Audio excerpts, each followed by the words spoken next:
बिस्मिल्लाहिर्रहमानिर्रहीम, अस्सलाम वालेकुम। नाज़रीन, मैं हूं मसूद अहमद खान और आप देख रहे हैं मेरा यूट्यूब चैनल नेशन 92। आज की इस वीडियो में आपके साथ मैं एक छोटी सी फुटेज शेयर करूंगा सबसे पहले, और उसके बाद जो प्रोग्राम का टॉपिक है या जो आज के प्रोग्राम में मैंने आप लोगों से बात करनी है वो ये है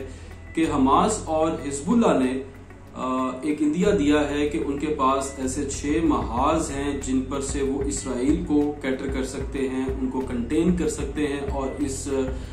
जो जंग को उन्होंने शुरू किया हुआ है, जो जगतरफा जंग जिसको मैं कहूंगा, कि क्योंकि दूसरी तरफ तो सिर्फ निहत्ते मुसलमान हैं, उनके पास उनसे लड़ने के लिए वो सामान हर्ब मौजूद नहीं है। तो ये ऐसे 6 महाज कौन से हैं जिसका हिजबुल्लाह और हमास की तरफ से इशारा दिया गया है। ये इशारा जो है वो सोशल मीडिया पर मुख्तलिफ छोटे छोटे पैगामात की सूरत में मौसूल हुए हैं, और मुख्तसर से ट्वीट्स हैं, मुख्तसर से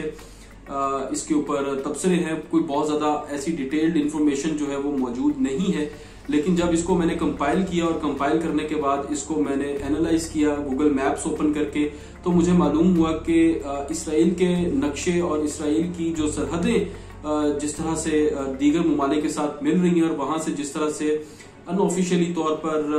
उनको इमदाद की जा रही है, रॉकेट्स की सूरत में, गन्स की सूरत में, एमुनेशन की सूरत में, और काफी हद तक उनको एड भी जो है वो मिल रही है, लेकिन वो इस काबिल नहीं है कि उसका वो कोई बहुत बड़ा फर्क जो है वो क्रिएट कर सके। लेकिन फिर भी बहरहाल ये चीजें जो है वो ग्राउंड पर मौजूद है। लेकिन इन तमाम बातों से पहले मैं आप लोगों के साथ वो वीडियो शेयर करना चाह रहा हूँ कि जो आज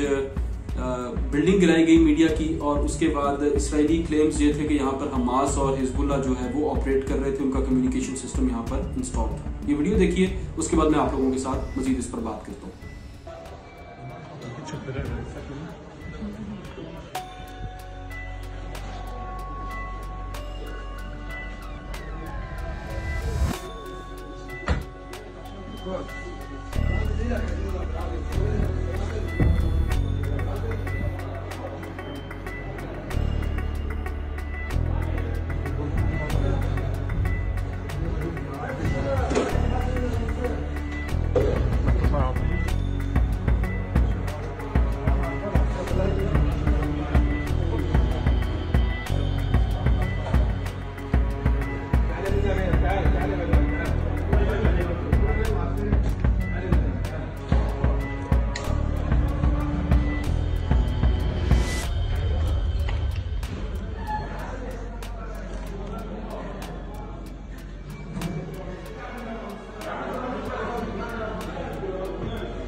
जी, आपने वीडियो देखी,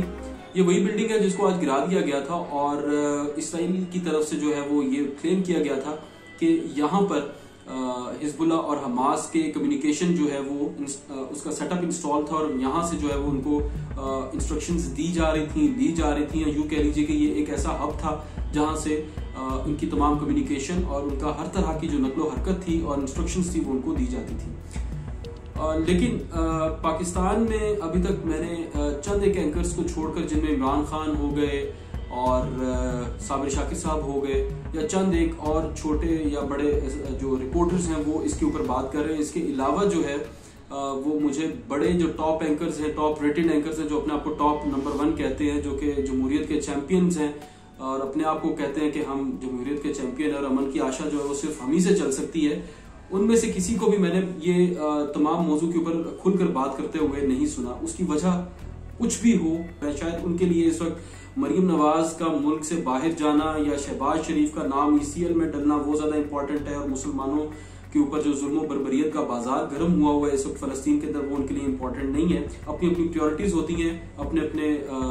उसके हिसाब से शायद उनको इस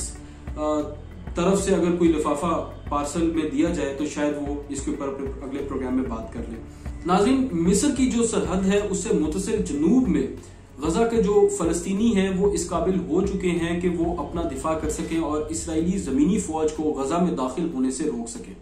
तभी इसराइली फौज अभी तक गजा में जाने की हिम्मत नहीं कर रही है। हालांकि अगर आप जोग्राफियाई एतबार से गजा का इलाका देखें तो गजा का इलाका जो है वो सहराई है और हमवार है, जिस पर इसराइल को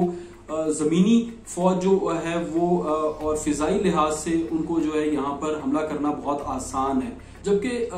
गजा वालों के पास दिफा में इस वक्त सिर्फ 250 किलोमीटर रेंज के भारी बैलिस्टिक रॉकेट से लेकर एंटी टैंक गाइडेड मिसाइल और बेशुमार दीगर जो हैवी एम्यूनेशन है वो उनके पास मौजूद है और काफी हद तक उनके पास माइंस भी मौजूद है। दूसरा महाज नाजरीन वो ये है कि मरकज में इस वक्त उर्दन की जो सरहद है वो बैतुल मुक़द्दस से मुतसिल महमूद अब्बास की फलस्तीनी अथॉरिटी यानी कि मगरबी किनारे के जो मुजाहिदीन है उनके पास रॉकेट और भारी हथियार जो है वो मौजूद नहीं है, लेकिन हथियारों में उनके पास जो हथियार मौजूद है वो है क्लैशनकोव, स्मार्ट मॉर्टर और आरपीजीज, और वो उनके साथ जो है वो इसराइली फौज को अच्छी तरह से इंगेज किए हुए हैं और उन काफी ज्यादा उसकी सलाहियत भी रखते हैं। और खदशा ये भी जाहिर किया जा रहा है कि इस शहरी इलाके में इसराइल फिजाई बमबारी करने से भी गुरेज करेगा, क्योंकि करीब ही यहूदियों की भी जो है वो आबादकारी है, यानी कि यहूदी बिल्कुल इसके करीब रहते हैं। तो अगर वो बमबारी करते हैं तो कुछ बम या मिसाइल अगर उन यहूदियों पर भी गिरेंगे तो ये फिर वो अपना नुकसान करेंगे। तो सबसे बड़ी लॉजिकल रीजन यही है कि इस इलाके में वो अभी कार्रवाई करने का नहीं सोच रहे। लिहाजा अगर जोग्राफियाई एतबार से इस खदोखाल को देखा जाए, यानी कि शहरों में और गलियों की जो दूबदू जंग है उसमें फलस्तीनी स्नाइपर्स और आरपीजी जो है वो गुरिल्ला वॉरफेयर कर रहे हैं। और जैसा कि आज शाम तक ये इत्तलात मिल रही थी हमें ट्विटर से, जो वहां पर हमारे कुछ भाई और दोस्त जो है वो गजा में मौजूद हैं, तो उनके मुताबिक यही हमें अपडेट्स मिली हैं कि वहां पर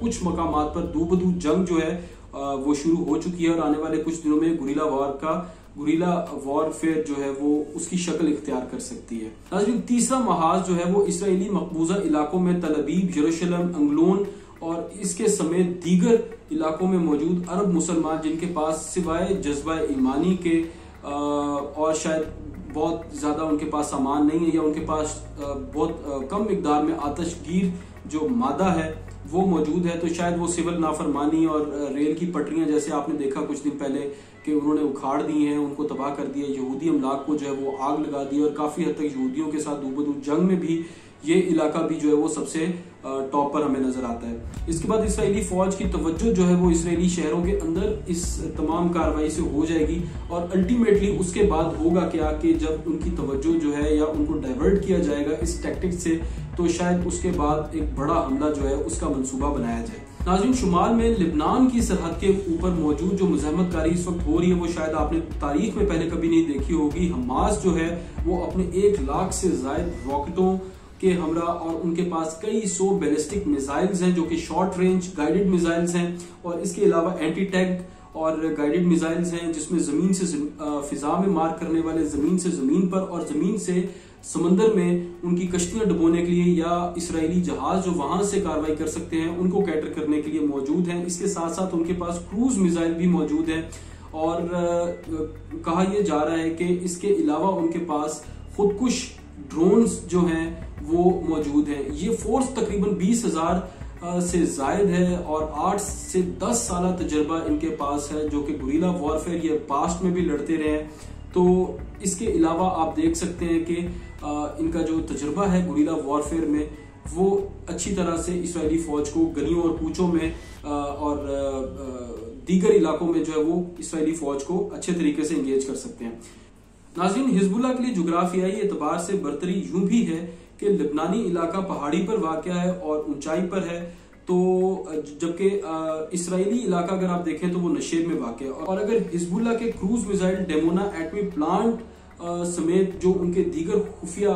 अड्डे हैं, केमिकल प्लांट्स हैं, उनको तबाह कर देते हैं तो इसराइल की कमर जो है वो टूट सकती है और बहुत बड़ा खतरा जो है वो इसराइल को इन तमाम इलाकों में है। और इसीलिए उसने अपनी जो नफरी है वहां पर अपनी जो इजाफी फौज है वो भी तलब कर रखी है और उन तमाम इलाकों को उसने बहुत अच्छे तरीके से कवर अप कर चुके हैं। नाज़रीन, 5वां महाज जो है वो उसमें लेबनान से इसराइल के साथ जंग छिड़ने की सूरत में शुमाल में शाम और इसराइल की सरहद और गोलान की पहाड़ियों पर मौजूद जो तरबियत याफ्ता भारी हथियारों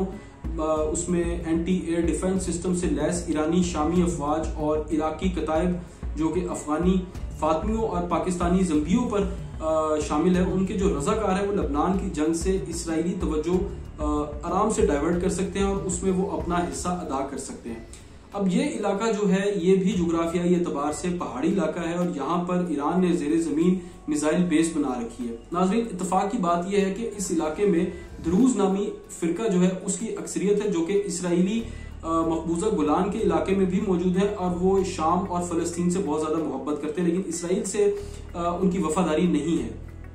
तो उनकी इसराइल से नफरत जो है वो पूरी दुनिया जानती है और वो किसी से ढकी छुपी नहीं है। इसलिए जमीनी जंग की सूरत में दुश्मन की जो सिविल आबादी है वो मुजाहिदीन का इस्तकबाल कर सकते हैं।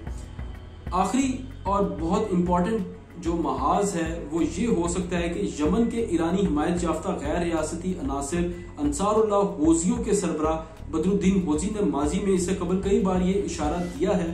कि वो इसराइल को निशाना बनाएंगे। बिलखुसूस इलाद पोर्ट और इलाद का जो फिजाई मुस्तकिल है, जहां पर इसराइल, उर्दन, सऊदी अरब और मिस्र की सरहदें आकर एक साथ मिलती हैं, उनके साथ और होजियों के पास इस वक्त कहा यह जा रहा है नाज़रीन के 2000 किलोमीटर तक मार करने वाले जदीद तरीन लॉन्ग रेंज बैलिस्टिक मिसाइल हैं, लॉन्ग रेंज क्रूज मिसाइल्स हैं और लॉन्ग रेंज खुदकुश हमला आवर ड्रोन मिसाइल भी मौजूद हैं। अब ईरान और सऊदी अरब के दरमियान जो मुज़ाकरात हो चुके हैं तो उसमें यही बात सामने आई थी कि अगर इसराइल तक पहुंचने के लिए सऊदी अरब अपनी फिजाई हदूद इस्तेमाल करने दे तो बेहतर, वगरना इसराइली इलाद पोर्ट को होजी जो है वो बहुत आसानी के साथ निशाना बना सकते हैं। आप लोगों को याद होगा कि इलाद पोर्ट के सामने मौजूद सऊदी अरब का जो नया जदीद तरीन शहर न्यूटन सिटी है, इससे पहले भी होजियों के मिसाइल आकर वहां पर गिरते रहे और वो वहां पर भी हमले करते रहे हैं। और बहरे अहमर में मौजूद इसराइली कार्गो बहरी जहाज की आमदोरफ्त को होजी अंसारुल्लाह के खुदकुश बमबार जंगी कश्तियां जो है वो बहुत आसानी के साथ मुअत्तल कर सकती हैं या उनको पकड़ सकती हैं, कैप्चर कर सकती हैं। मजीद ये कि इत्तलात ये भी हैं और ये खुफिया इत्तलात हैं जो कि मुख्तलिफ जराए से हमें मौसूल होती रहती हैं। उसमें यह कि बाबुल मंदूब के नजदीक बहरे अहमर में यमनी जजीरे पर इसराइली फौजी अड्डा कायम है और जो कि इंडियन ओशन यानी कि बहरे अरब तक इसराइली मुआशी और फौजी मफादात जो है वो उनके उसकी रखवाली करता है और उसका तहफ़्फ़ुज़ करता है। तो ये जजीरा इसराइल ने सन 1967 में अरबों से छीना था और यूं अंसारुल्लाह होजी भी गजा के मजलूम फलस्तीनियों और बैतुल मुक़द्दस के दिफा में इस जंग में अपना जारहाना किरदार अदा कर सकते हैं।